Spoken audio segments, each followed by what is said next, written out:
आज की वीडियो में हम जानेंगे कि लड्डू गोपाल के कपड़े हमें कैसे धोने चाहिए और कब धोने चाहिए। लड्डू गोपाल के कपड़े हम शैम्पू से धोएं अथवा सर्फ से धोएं या साबुन से धोएं। और धोने के बाद में क्या हम लड्डू गोपाल के कपड़ों को वॉशिंग मशीन में सुखा सकते हैं? क्या वॉशिंग मशीन में हम लड्डू गोपाल के कपड़े धो सकते हैं? और साथ ही लड्डू गोपाल के कपड़े धोने के बाद में हमें कहाँ सुखाने चाहिए, कैसे सुखाने चाहिए? तो चलिए, ये लड्डू गोपाल के मैंने सारे कपड़े ले लिए हैं। कुछ कपड़े इसमें धुले हुए थे और कुछ कपड़े बगैर धुले हुए थे।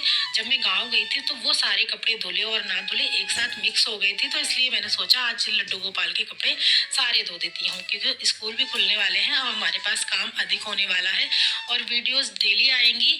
और साथ ही मौनी अमावस्या 18 जनवरी की है, तो इसका वीडियो भी चैनल पर बहुत ही जल्दी आने वाला है। तो सारे कपड़े मैंने यहाँ पर ले लिए हैं और हल्का गुनगुना हम पानी ले लेंगे। गर्म पानी से ही लड्डू गोपाल के कपड़ों को वॉश करेंगे, जिससे वो कपड़े अच्छे से जल्दी से वॉश हो जाएंगे और साफ हो जाएंगे। तो मैंने यहाँ पर सर्फ ले लिया है। आप जो भी सर्फ इस्तेमाल करते हैं वो आप सर्फ ले सकते हैं।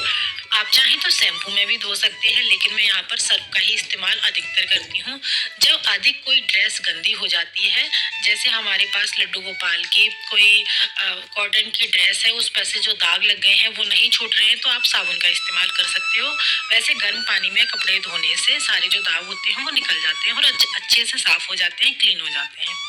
और साथ ही जब हमारे पास हैवी ड्रेसें होती हैं तो हम लड्डू गोपाल को एक बार पहनाकर उन्हें नहीं वॉश करते हैं, क्योंकि उस पर स्टोन लगे होते हैं, जिसके कारण से वो जो ग्लू गीला हो जाता है पानी से और वो स्टोन निकल जाएंगे। तो आप उनको 2 बार 4 बार या कोई फेस्टिवल है जब आप पहना सकते हैं उन ड्रेसों को, और जिसकी तस जैसे होती है आप उस प्रकार उनको रख सकते हैं और गंगा जल के छींटे लगाकर पुनः लड्डू गोपाल को पहना सकते हैं। लेकिन जो हमारी ड्रेसें हैं लड्डू गोपाल की, घर की ही बनी हुई हैं, कोई भी हमने मार्केट से नहीं खरीदी है, खुद से ही बनाते हैं, स्टोन भी खुद से ही चिपकाते हैं, तो छूट जाते हैं तो फिर लगा लेते हैं।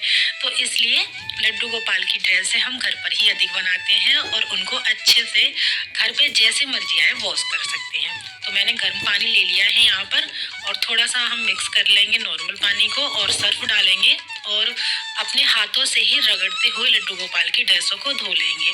हमें कोई ब्रश का इस्तेमाल नहीं करना है और वैसे भी ये वूलन की ड्रेस है, बहुत ही जल्दी साफ और क्लीन हो जाएंगी। बहुत सारे लोगों का ये प्रश्न होता है कि दीदी क्या हर बार पहनाकर ठाकुर जी की ड्रेस हमें धोनी चाहिए? देखिए, कुछ लोग ऐसी जगह पर रहते हैं जहाँ धूप नहीं निकलती है, निकलती भी है तो धूप नहीं आ पाती है और लड्डू गोपाल की ड्रेस नहीं सूख पाएंगी। जैसे फ्लैट वगैरह में जो लोग रहते हैं ऐसी जगह, और जिन लोगों ने लड्डू गोपाल रखे हुए हैं और सेवा करते हैं, तो देखिए वो 2 दिन अपने ठाकुर जी को ड्रेस पहना सकते हैं और 2 दिन पहनाने के बाद में आपके ठाकुर जी के पास 2 से 3 ड्रेसें तो होनी ही चाहिए। 2 दिन में वो आपकी ड्रेस जो ठाकुर जी की है वो सूख जाएगी। तीसरे दिन जब आप पहनाओगे तो वो सूख चुकी होगी पूरी तरह से। तो आप 2 दिन पहना सकते हैं और अगर नहीं सूख पाती है, और देखिए अब तो हर जगह धूप निकल रही है, अब धीरे धीरे करके सर्दियाँ कम भी होंगी, तो ऐसा कर सकते हैं आप। ऐसी कोई दिक्कत वाली बात नहीं है कि एक ही दिन पहना सकते हैं हम ठाकुर जी को ड्रेस। मैं यहाँ पर बहुत सारी ड्रेसें ठाकुर जी की बनाकर रखी हूँ। सूखे या ना सूखे, मेरे ठाकुर जी के पास बहुत सारी ड्रेस हैं ठाकुर जी की कृपा से। तो देखिए, हमने लड्डू गोपाल के जो हेयर थे वो भी वॉश कर लिए हैं हल्का सा। इसमें शैम्पू आप कहाँ डालने जाएंगे पौधों में? इतने सारे पौधे तो हमारे यहाँ होते नहीं है कि इतना सारा जल हम डाल दें।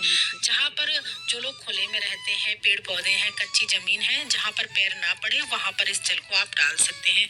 हमारे पास तो सिर्फ यही एक रास्ता है, तो हम मजबूर हैं।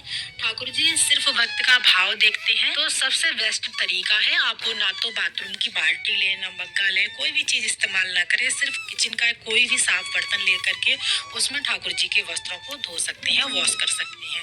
शैम्पू साबुन जो मर्जी आए आप इस्तेमाल कर सकते हैं। अगर दाग ज्यादा है तो साबुन का इस्तेमाल कर सकते हैं।